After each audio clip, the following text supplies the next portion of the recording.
In Guatemala, the Supreme Electoral Court has held the process to certify and validate the results of the general elections on June the 25th.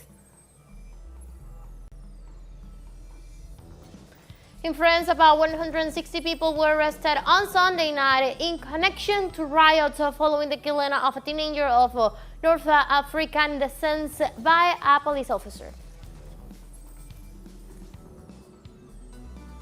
9 Palestinians have been killed in a large-scale Israeli military operation in the Yemen refugee camp in the North-occupied West Bank.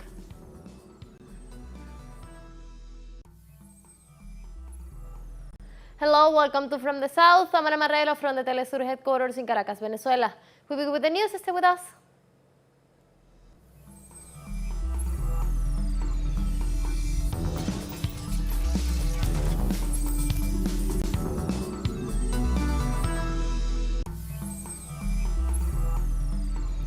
In Guatemala, the Supreme Electoral Court has held the process to certify and validate the result of the general elections of June the 25th.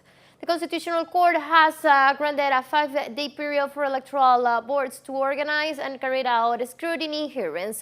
Following this decision, there were social demonstrations in front of the Constitutional Court over the weekend. Protesters demanded new elections, arguing alleged electoral fraud. On the other hand, social organizations were warning against an possible attempt by some political parties to annul the 25th elections. The country's general board must repeat the scrutiny review hearing in which the political parties might present challenges to the tally sheets that, in their opinion, are confusing.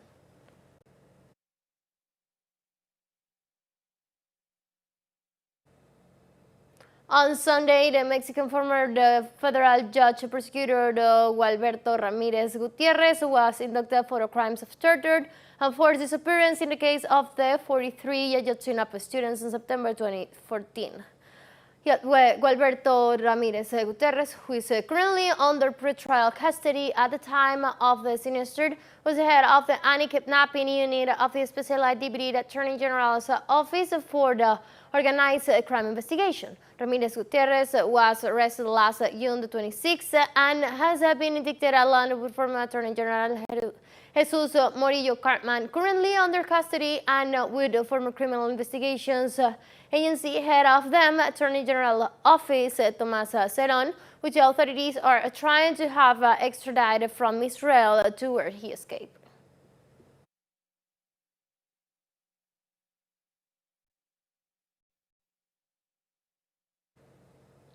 The foreign minister of the Mercosur countries began a session of the deliberations on Monday in the run-up to the Black Six monthly summit to be held on Tuesday in the Argentine city of Puerto Iguazú.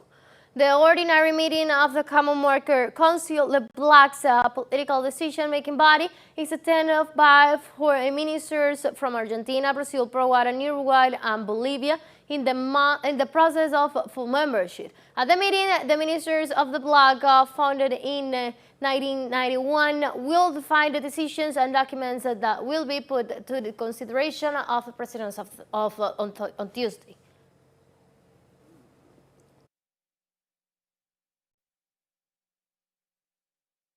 In Argentina, the coalition Juntos por el Cambio Together for Change won the elections in the province of San Juan, in which 68% of the electoral roll vote. Marcelo Orrego was elected as the new governor, winning with more than 50% of the votes. The results were known. Orrego affirmed that he will work on problems of the citizens and that he will create programs to protect families. He added that during his administration, San Juan will be the engine of Argentina's recovery.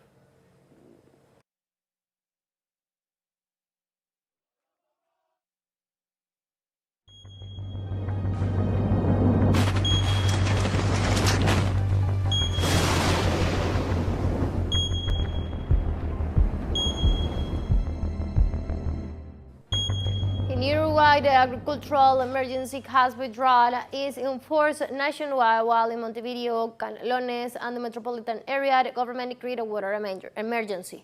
The previous week, the Paso Severino Dam, the main source of water for the capital, lost 1 million cubic meters of vital liquid, which at this point is drinkable but not potable. Minister of Environment Robert Beirut defended that if the Paso Severino dried up, this will be the end for drought water. According to President Luis Lacalle Pou, a provisional dam is in execution to transfer water from San Jose River to the Santa Lucia River, which will take 1 month to complete to allow the supply.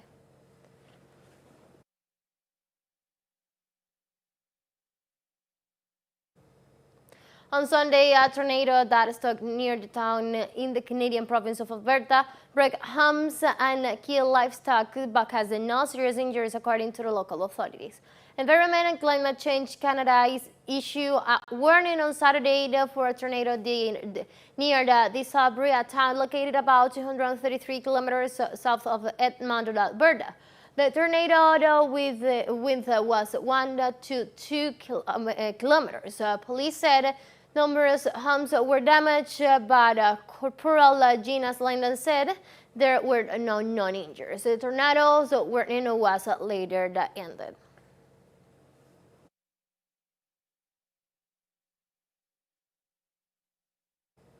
The Chinese government said on Monday the heavy flooding has displaced thousands of people and damaged infrastructure across the nation. According to damage reported in Shanxi province, authorities said it was the worst flooding in 50 years with extreme damage to roads and homes.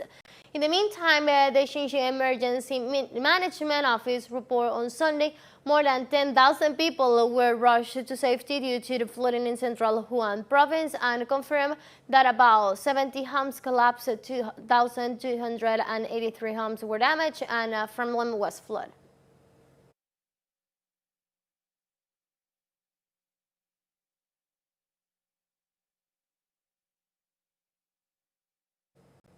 The United Nations High Commissioner for Human Rights, Volker Turk, warned on Monday that the ongoing climate crisis is severely threatening people's right to flood caused by extreme weather events and disasters that devastate crops, fisheries, and ecosystems.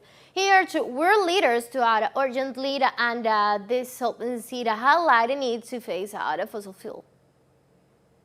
Our topic this morning is the right to food, and clearly this is comprehensively threatened by climate change. Extreme weather events and both sudden and gradual disasters caused by climate change wipe out crops, herds, fisheries, and entire ecosystems.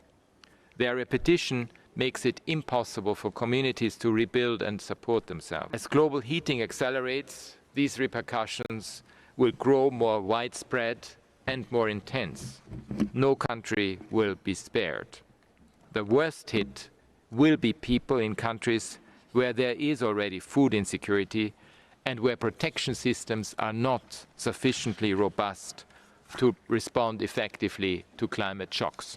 Often these are countries that benefited little from industrial development and contributed next to nothing to the industrial processes which are killing our environment and violating rights. If this is not a human rights issue, what is? Let's take our very first break now, but remember you can now follow us on our TikTok account as teleSUR English, in which you will be able to see news in different formats, news updates, and more. Stay tuned for more news.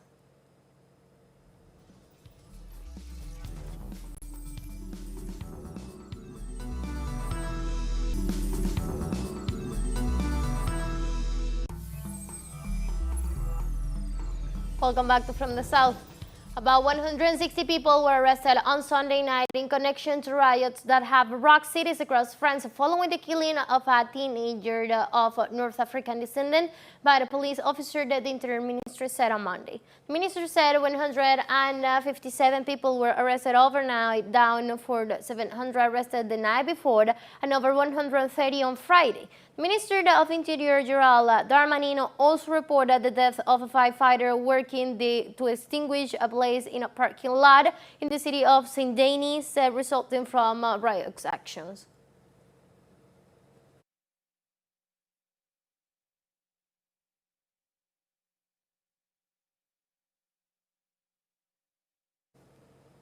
Hundreds of residents of the Paris neighborhood marched with a ban in solidarity with its mayor Vincent Jambour after his son was hit by a burning car on Sunday. Several police stations and town halls have been targeted by fires or vandalism in recent days in a violent storage of by the fatal police shooting at a 17-year-old in suburbs Paris.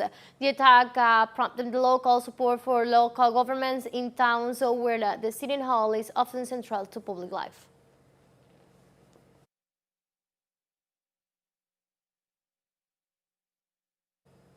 The United States and the United Kingdom had the lowest trust score among the G7 countries, according to the new survey by the Gallup, the Washington-based research and the observing firm.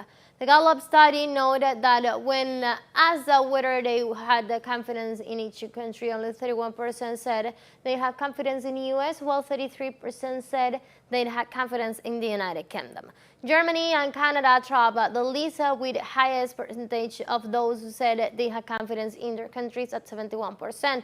The fall of the U.S. and the United Kingdom to the lowest levels of trust among the G7 countries contrasts sharply with the first of the Gallup began measuring the trust levels 2 decades ago. In 2002, the U.S. and UK had the highest level of trust at the 56 and 49 respectively.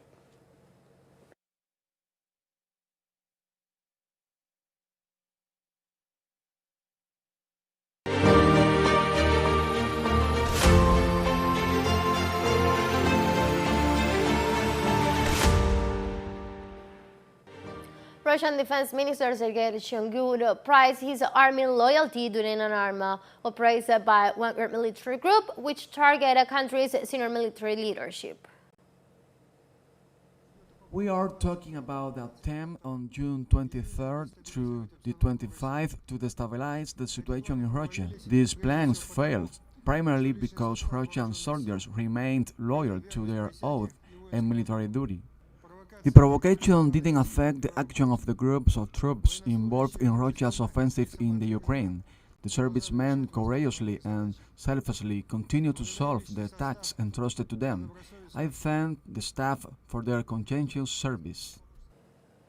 On Sunday in the United States, more than 1,000 people were taken to local hospital after a car crashed into a New Hampshire restaurant.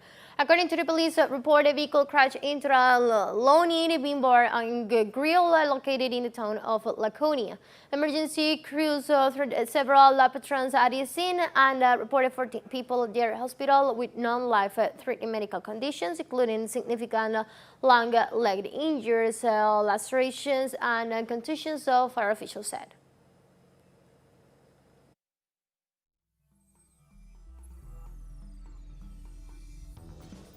Let's take our final break, but before we invite you to visit our YouTube channel at teleSUR English, there you'll be able to rewatch our interviews, stories, special broadcasts, and more.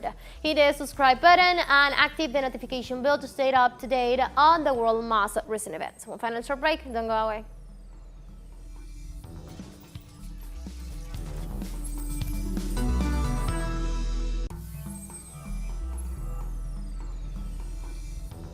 Welcome back. 9 Palestinians have been killed in a large-scale Israeli military operation that continued on Monday in the Yemen refugee camp in the north-occupied West Bank. The Israeli army launched air and ground attacks on the town since early morning, making it the largest operation by the occupation regime since the Second Intifada. According to the Palestinian Health Ministry, 9 people have already been killed, while over 50 have been wounded, several of them seriously.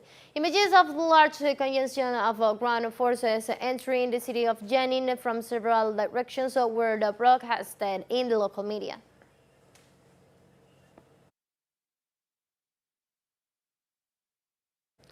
On Monday, Palestine, a 21-year-old man was killed by the Israeli gunfire in the occupied city of Ramallah. The Palestinian Health Ministry reported that Mohammed Aim Hassanin was shot in the head and died hours later in the city hospital. The young man was taking part in a protest against the Israeli riot in the city of Jenin. A total of 185 Palestinians have been killed by the Israeli troops in the occupied Palestinian territory since the start of the year.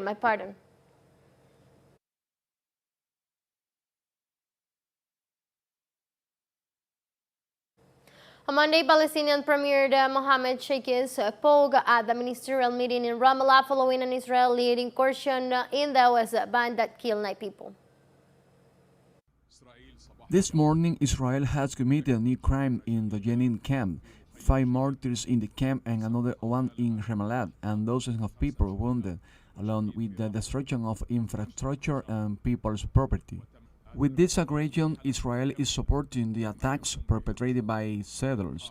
We call on the world to immediately stop the aggression against our people in Jenin and to counter the actions of the settlers. We demand the imposition of all possible sanctions against Israel, the aggressor which sponsors terrorism and settles terrorism. We also call to confront settlement that aims to confiscate more Palestinian land. Monday, Palestinian demonstrators gathered in the square of the unknown soldier in Gaza Strip in solidarity with the Palestinians in Jenin following a deadly Israeli incursion in the West Bank.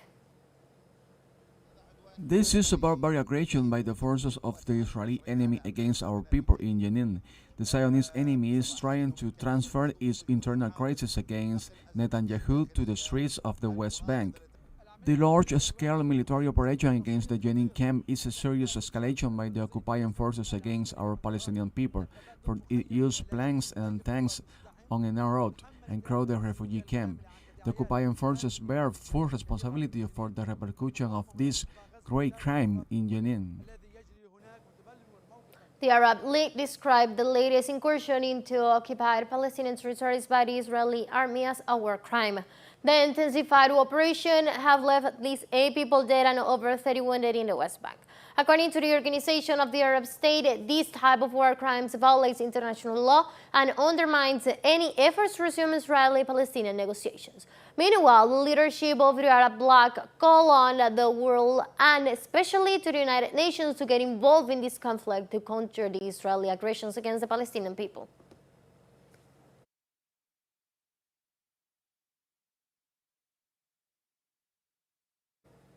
On Monday in Tel Aviv, thousands of anti-government protesters were met with police as they tried to block Ben Gurion Airport, aim of protests against the judicial reform and the scale of military operation in Yemen. Demonstrators claim that the judiciary overhaul put forward by Prime Minister Benjamin Netanyahu will destroy the formal foundations of Israeli democracy by weakening the separations of powers, undermining the Supreme Court, and therefore the independence of the judiciary. This is the latest protest over the past 6 months around the reform issue, and it is said to have been the most massive in decades. The mid-sized Ben Gurion Airport handles an average of 90,000 passengers a day during the July month, and it is considered a strategy infrastructure in case of emergency, so any attempt to paralyze it it's viewed as a national security threat.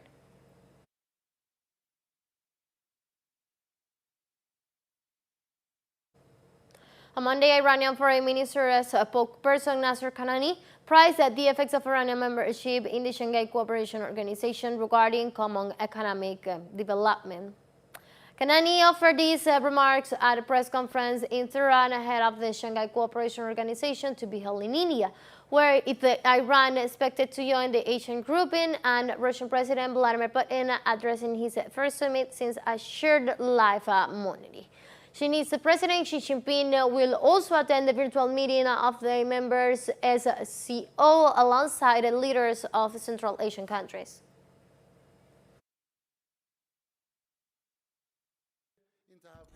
This development will be in line with the interests of all member countries and strengthening the regionalism process, which can have positive effects on economic development and strengthening commercial cooperation and constructive communication between the member countries of this organization.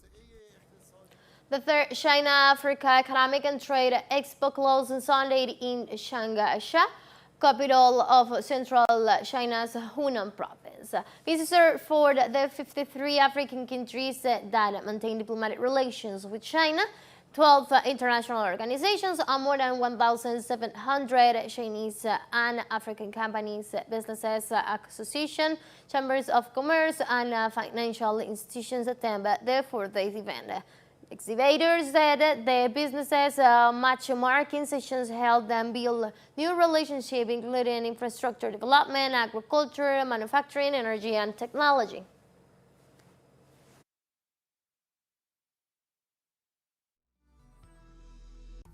We have come to the end of this news brief, but you can find these and many other stories on our website at telesurenglish.net. You can also use us on our socials. We're on Facebook, Twitter, and on Instagram as well.